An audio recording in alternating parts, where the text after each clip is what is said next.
శ్రీ గురుభ్యో నమః, శ్రీమాత్రే నమః. ఈరోజు కుజదోషం గురించి మరియు దాని పరిహారాల గురించి తెలుసుకుందాం. అయితే కుజదోషం అనేది ఒక వ్యక్తి యొక్క జాతక చక్రంలో 1వ స్థానము, 2, 4, 7, 8, 12 స్థానాల్లో గనక మనకి కుజుడు ఉన్నట్లయితే దాన్ని ఆ వ్యక్తికి కుజదోషం ఉంది అని మనము తెలుసుకుంటాం. అయితే ఈ కుజదోషం అనేది మనము సామాన్యంగా చూస్తూ ఉన్నట్లయితే వివాహం ఆలస్యం కావడము లేదా సంతానం అనేది ఆలస్యం కావడం అనేది తరచుగా కుజదోషం నుంచి వచ్చేటటువంటి ఫలితాలు.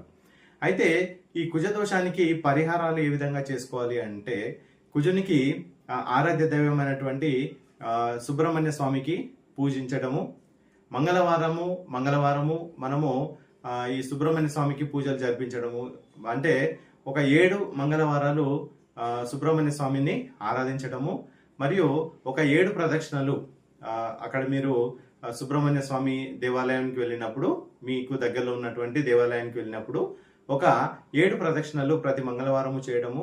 అలాగే మంగళవారం రోజు ఏకభుక్తము అంటే ఆ రోజు ఒకేసారి భుజించడం అనేది కూడా మీకు కుజదోషానికి పరిహారంగా చెప్పుకోవచ్చు.